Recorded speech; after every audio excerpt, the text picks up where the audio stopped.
Thank you all for coming out. We are Ridgefield Allies, and the core of our mission is to encourage all of you to be allies too. That's very important to us. And so I wanted to speak for just a moment about being an ally and what that means and why that is. Dr. King had many role models in his life, and one of them was Edward Everett Hale, who was a 19th century author and clergyman, and someone that I also personally admire as a role model. Hale was the founder of the Lend a Hand Society, which was perhaps the first to put into practice the idea of paying it forward. He was the first to put forward the idea of being one who starts the chain reaction of kindness, generosity, and decency, the idea of being an ally. Reverend Hale was a gifted orator and a constant advocate for the duties and obligations of the individual. He spoke often of what it means to be an ally. My favorite quote from Reverend Hale is this: "I am only one, but still, I am one. I cannot do everything, but still, I can do something. And because I cannot do everything, I will not refuse to do the something that I can do." There are times when being a part of a group or an organization or a political party or even a church can bring critical mass and collective power to our efforts. United we stand. But there are times when our unity and our strength come from us individually. Every collective effort starts with individual effort. Every chorus begins with one voice. And each of us faces moments in our lives where destiny asks us to be that one voice, to be someone's ally. I know this is not an easy thing, but I ask you to remember, you're not alone. You're just the first. So please join us in being an ally. Thank you. And thank you for coming out today.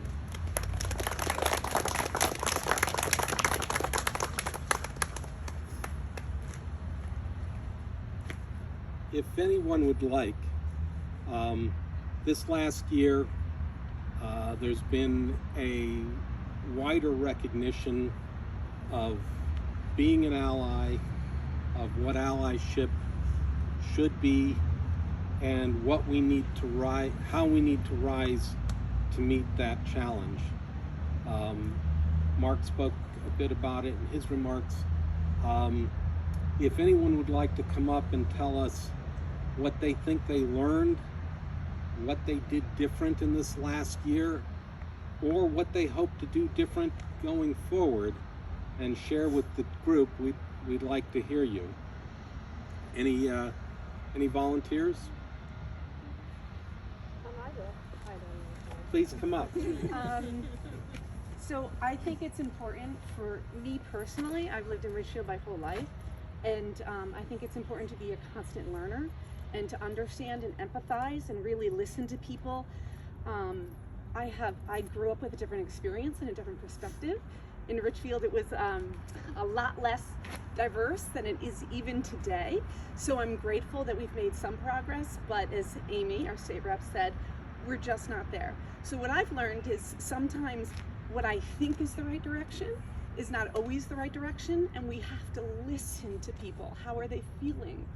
How did what I say make them feel? And so that's personally my lesson in all this, is taking my experiences and realizing they're not the only experiences, and listening to others.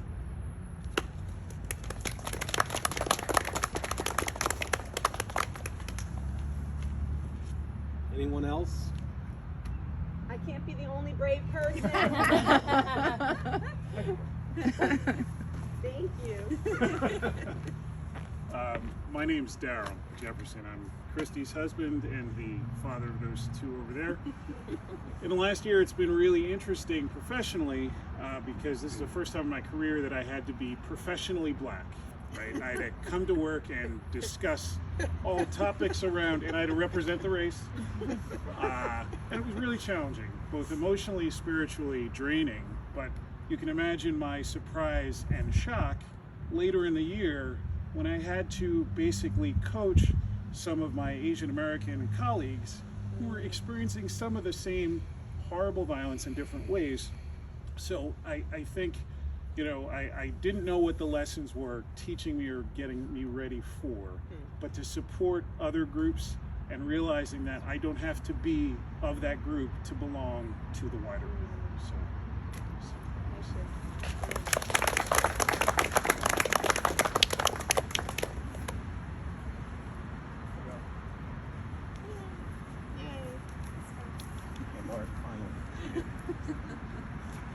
Hi, I'm Scott Kemp. I'm a Ridgefielder. I got my wife Melba back there.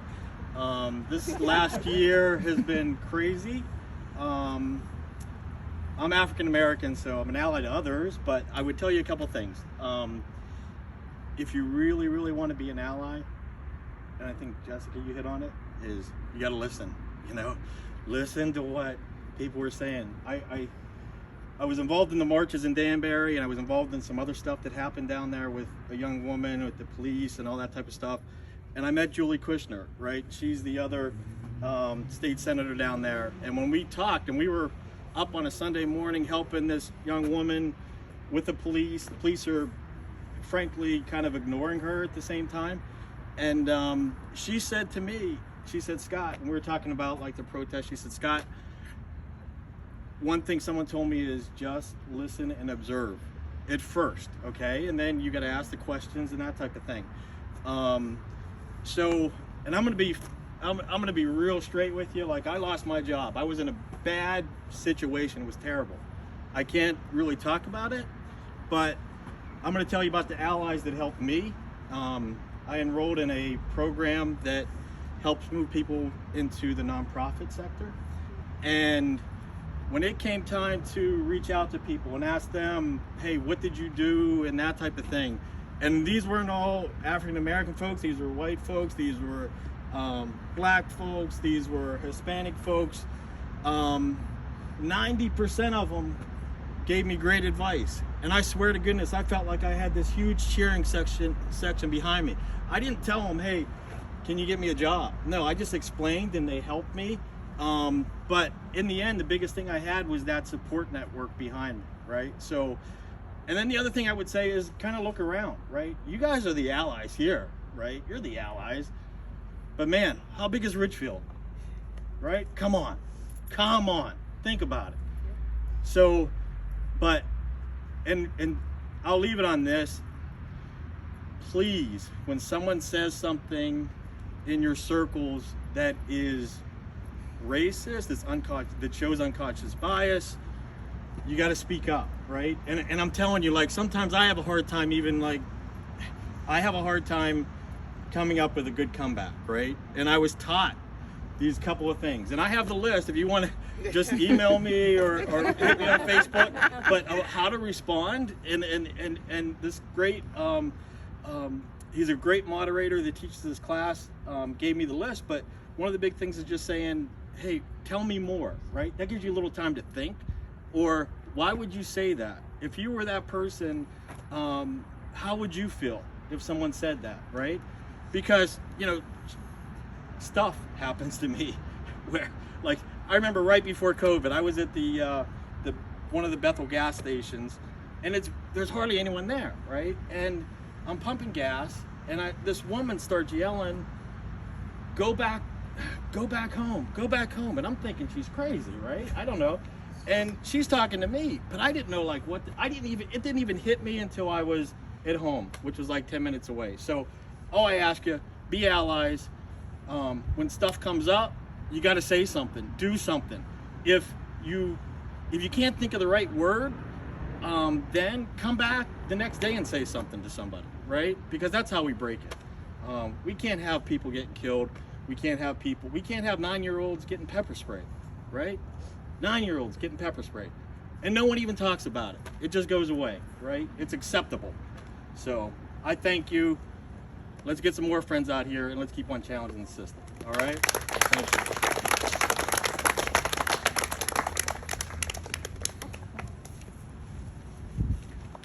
Hi everyone, my name's Betsy. Lately I have taken on the role of professional Jew at my place of work and just sort of explaining to everyone that we're here and why we have so many holidays, all of that. Never tire of that. And one thing I learned this year is how to be brave and be an ally for myself, but also to thank the people who are allies to me. I had shared an experience that I had with Christy and another, a group of other moms, and she took the time out of her day later that evening to text me and say, I'm really sorry that happened to you, and to tell me about this group, which was so wonderful, and it meant so much to me. So I've been trying to reach out to people personally, not just when I hear something that's inappropriate, but to the victim or the target of those remarks, and say, that bugged me that happened to you. I want you to know it really stuck with me, and I'm here for you. So thanks for Christy for doing that.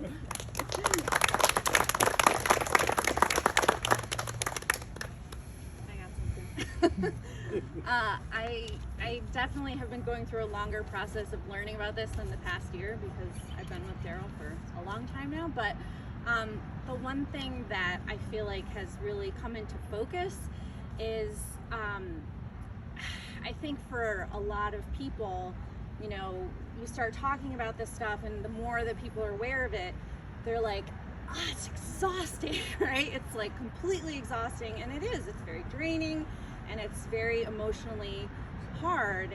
And I need everyone to sort of think about what it would be like if you couldn't look away from that, because that was just your experience every day. And so we have to try to keep our foot on the gas and not look away, because we have the luxury, we could just walk away right now and not think about it. But and obviously you guys are not doing that, so thank you very much for being here.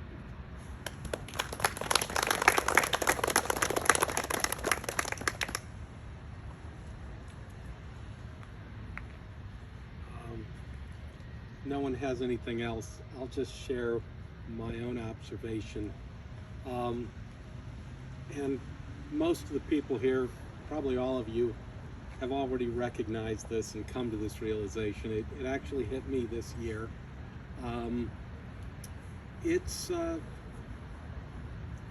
scary to be an ally sometimes in a lot of different ways, but one that I think a lot of people in my demographic, white people of a certain age, find most intimidating is the fear that they might be doing it wrong.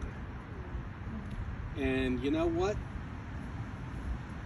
From time to time, more frequently than you'd like to admit, you will be doing it wrong.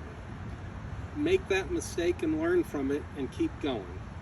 You've got to overcome that fear, because the people who need allies don't have the luxury of removing them from the situation of feeling wrong, because it comes and finds them whether they want it or not, and they're not wrong. So that was something that hit me in the head a few times this year, and it's a lesson I'm going to try to keep taking home. If there are no others, I'll just want to make a closing remark.